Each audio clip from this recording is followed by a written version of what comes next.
Welcome to MXI Monday. I'm Unc. I'm Sweet. First of all, I want to say thank you all for subscribing to our channel. Thank you all for those who have watched Journey Folk and Sweet Talk. Today is our first episode of MXI Monday. We have a word of the week that I'll present, and then Sweet to give the definition. Also, we have questions from you all that you would like for us to answer, to go over, to converse. So, without further ado, I'll give my word of the week. My word of the week for this week is a bait. Sweets, what's your definition of a bait?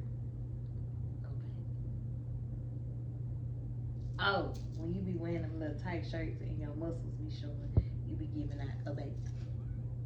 That's not the definition of a bait. Wait, I'm wrong? Yes, you're wrong. Oh. The definition of a bait, I have my. I'm barely wrong. What you wrong with? A bait. It is a verb, and this is the definition of a bait. The definition of a bait, Sweet, is to what? To become less intense. Yes. Sometimes Never Sweet is here. Sometimes she needs to obey.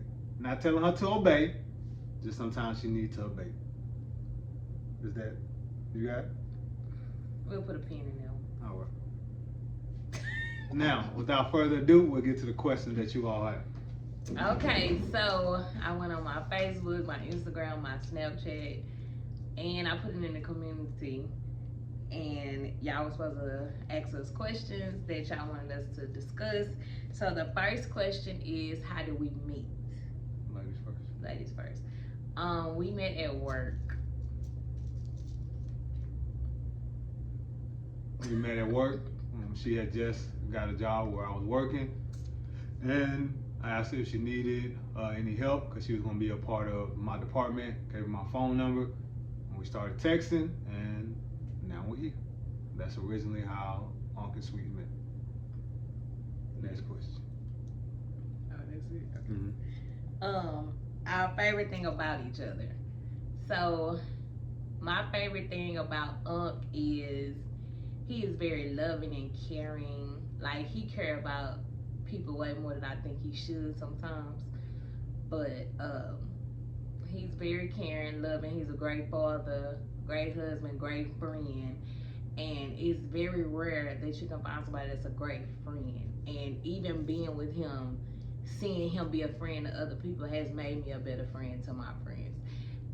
Also, he's like real firm in what he believes in. He's not gonna do something he don't want to do. You can't persuade him to do something he don't want to do. If he don't want to do it, he's not gonna do it. And I love that about him, even though sometimes You don't like that about me. It's 50-50. I get it. okay. My favorite thing about Sweet is her hustle. She's always been a go-getter since I met her. Anything she wants, she worked hard for it. She went and got it. So that's one thing about it that I respect about her. Also, her weight loss journey, how she put in the work at the gym to get where she needed to be. I see that.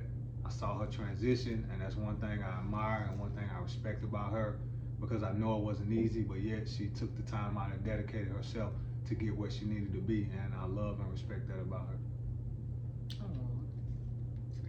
Our favorite thing about our relationship. Well, my favorite thing about our relationship is our open communication.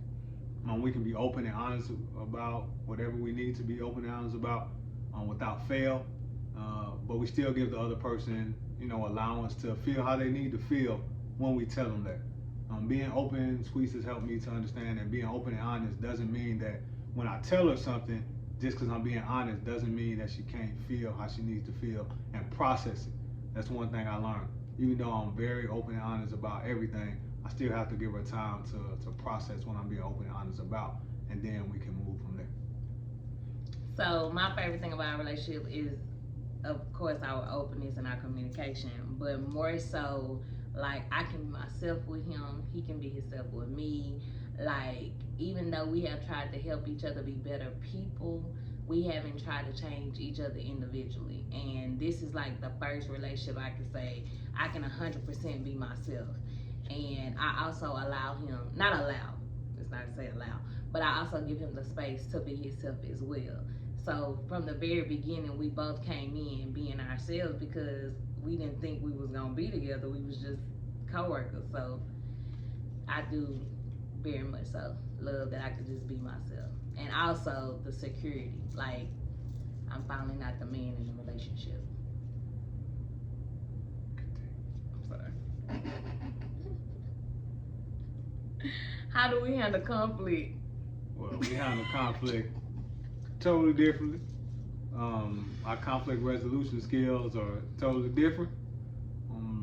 For me, I handle conflict. I'm a little more mild when I handle conflict. I don't like to get into it right away. I want to allow the person some time to calm down before we have that conversation.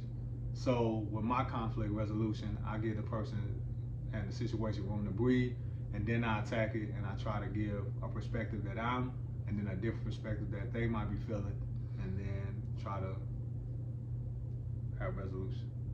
So I think that was more so asking, like, how do we handle conflict, like, between us? Oh, that's how I handle conflict with you. Oh. Yes, that's how I handle. That's how I handle. So. It's a corporate conflict. That's how I handle. We should start talking in corporate emails like we saw homeless now. But my conflict resolution is more so. So yeah, I don't really got no conflict resolution because most of the time I'm the reason why we got conflict. So I have learned that. So I'm the type of person, like, I want to fix it right then. I don't like to let stuff fester, especially with how open we are with communicating. I can say I don't like that. I ain't like when you said that.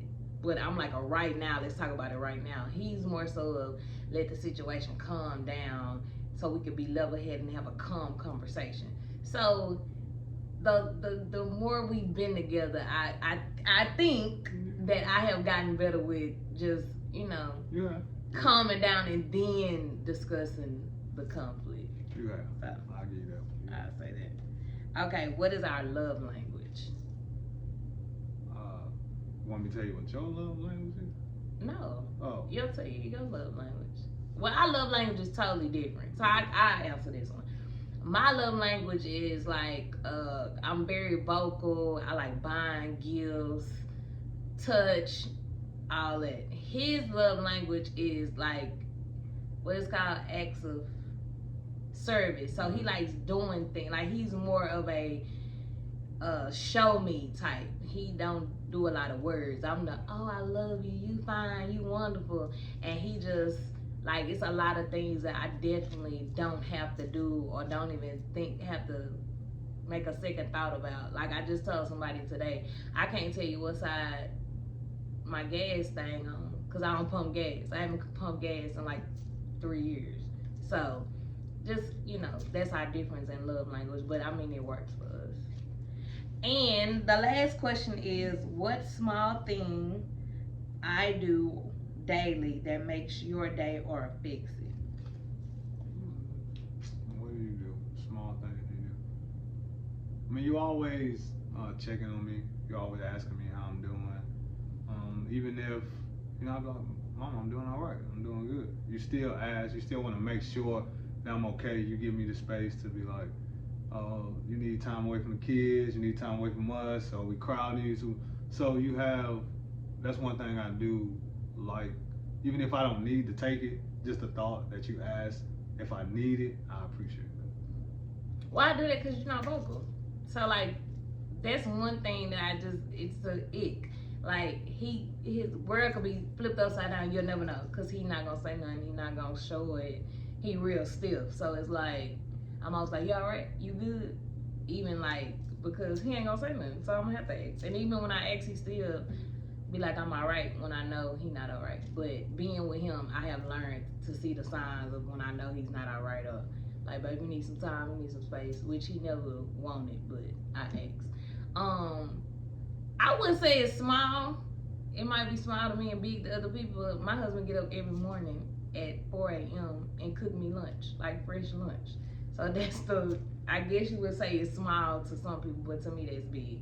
So I get fresh lunch every day at 4 in the morning. He wakes up and cook, because I have to be at work at 6. So he wakes up and cook my lunch. So that's something small but big to me, that he makes sure I have lunch every day. All right, those are the questions that you all have for us. Thank you for joining us on this MXI Monday.